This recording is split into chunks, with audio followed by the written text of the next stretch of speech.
ये कहते हुए एक माँ की आंख में आंसू आ जाते हैं। अगर रिजर्वेशन होता तो मेरा बेटा पढ़ाई छोड़ता नहीं।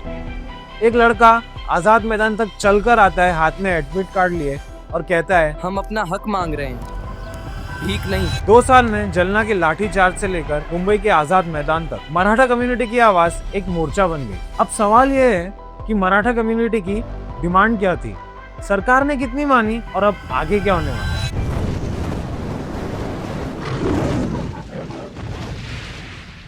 वो दिन था 1 सितंबर 2023 का, जब जलना के गांव में मराठा रिजर्वेशन के लिए हंगर स्ट्राइक चल रही थी। पुलिस ने भीड़ को हटाने के लिए लाठी चार्ज और टीयर गैस यूज किए। इंजरीज हुई, बसेस जली, और उस दिन एक नाम महाराष्ट्र भर में गूंजा, मनोज जयराम पाटिल। मराठा कम्युनिटी की 8 बड़ी डिमांड्स थी। कुंभी वेरिफिकेशन विलेज लेवल पर हो। दूसरी, हैदराबाद गजेट को ऑफिशियल प्रूफ माना जाए। तीसरी, कुंभी सर्टिफिकेट मिलने के बाद ओबीसी रिजर्वेशन मिले। चौथी, विलेज और तहसील लेवल पर कम्युनिटी बनाई जाए। पांचवी, रिजेक्टेड केसेस को एक पूरा मौका मिला जाए कि वो दोबारा से अपील कर सके। सिक्स्थ, वेरिफिकेशन और सर्टिफिकेट मिलने का एक टाइम बाउंड फ्रेमवर्क हो, और क्लियर अश्योरेंस कि ओबीसी कोटा डिस्टर्ब नहीं होगा, और हर तालुका में एक डेडिकेटेड ऑफिसर, ताकि ये सारी चीजें जल्दी से जल्दी रिजॉल्व हो सके। 29 अगस्त 2025 में लाखों मराठा मोर्चा के प्रोटेस्टर्स आजाद मैदान और सीएसएमटी स्टेशन पहुंचे।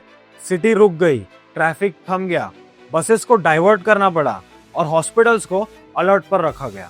और फिर क्राउड ने डिसिप्लिन दिखाया। उन्होंने लंगर चलाए, मेडिकल कैंप्स बनाए, और कुछ वॉलंटियर्स ने रोड की साफ सफाई शुरू की। सिर्फ 5 दिन में बीएमसी ने 101 मैट्रिक टन कचरा इकट्ठा किया था। ये 5 दिनों में मुंबई शहर को घुटनों पर ला दिया था कि बॉम्बे हाई कोर्ट को भी इंटरवीन करना पड़ा इस मैटर पे, और उन्होंने 1 सितंबर को कहा कि प्रोटेस्ट करना आपका अधिकार है, मगर पब्लिक के लिए रोड्स, ट्रेन और बसेस को ब्लॉक करना ये गलत बात है। तब सिचुएशन को कंट्रोल करने के लिए बॉम्बे हाई कोर्ट ने ऑर्डर दिया कि 2 सितंबर 2025 के 3 बजे तक आपको सारी रोड्स क्लियर करनी होगी। मगर मनोज जयराम पाटिल ने तो ठान लिया था कि वो तब तक नहीं हिलेंगे जब तक उनकी मांगे पूरी नहीं होगी। और फिर क्या था दोस्तों, महाराष्ट्र सरकार को भी मनोज जयराम पाटिल की उन 8 में से ये 6 मांगे पूरी हुई। कुंभी वेरिफिकेशन को फ्रेमवर्क मिला, हैदराबाद गजेट को अडॉप्ट किया गया प्राइमरी रेफरेंस के लिए, और जिनके पास कुंभी रिजर्वेशन था वो ओबीसी कोटा के लिए एलिजिबल हुए। और चौथी, विलेज लेवल पर पैनल्स फॉर्म किए गए वेरिफिकेशन के लिए। इसका मतलब जो कुंभी वेरिफिकेशन में रिजेक्ट हुए हैं वो एक बार फिर से अपील कर सकते हैं। और छठी, इस पूरे प्रोसेस को 3 से 6 महीने के अंदर खत्म करने का टाइमलाइन दिया। और जो डिमांड पूरी नहीं हुई उसमें से एक थी डेडिकेटेड ऑफिसर अपॉइंट करने का डिमांड अभी भी पेंडिंग रहा। अपील स्ट्रक्चर को भी अभी और क्लियर करना बाकी है। उसके साथ साथ महाराष्ट्र सरकार ने ये भी अश्योरेंस दिया कि ओबीसी कोटा को डिस्टर्ब नहीं किया जाएगा। किसान जो सुबह दूध बेचकर शाम को प्रोटेस्ट में आया, स्टूडेंट जो एडमिट कार्ड लेकर आजाद मैदान पर स्लोगन्स लगाते रहे, और माँ जो आंसुओं के साथ कहती थी कि हमारे बच्चों के लिए पढ़ाई में कोई आसान रास्ता चाहिए। अब असली चैलेंज है इम्प्लीमेंटेशन। वेरिफिकेशन सही हो, अपील फेयर हो, और ओबीसी कोटा डिस्टर्ब ना हो।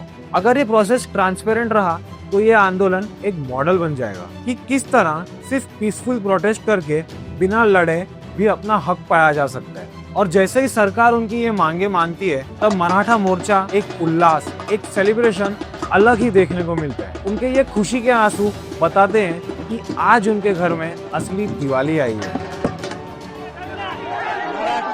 मराठा विजय झाला, आज विजय झाला, सुखी झाला। कि अब उनके बच्चों को भी पढ़ाई लिखाई का और बाकी सारे रिजर्वेशन का इक्वल राइट मिलेगा। और उसी के बाद मनोज जयराम पाटिल ने चैन की सांस लेकर ये हंगर स्ट्राइक को खत्म किया, और मुंबई, ये देश का फाइनेंशियल कैपिटल, फिर से एक बार ट्रैक पे आया।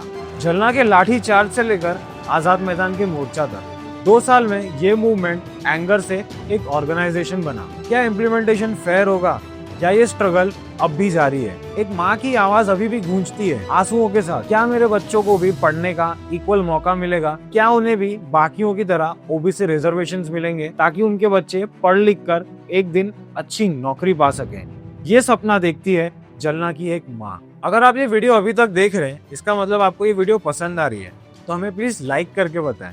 और हाँ, सब्सक्राइब करना ना भूलें, क्योंकि अधिकतर व्यूअर हमें सब्सक्राइब ही नहीं करते।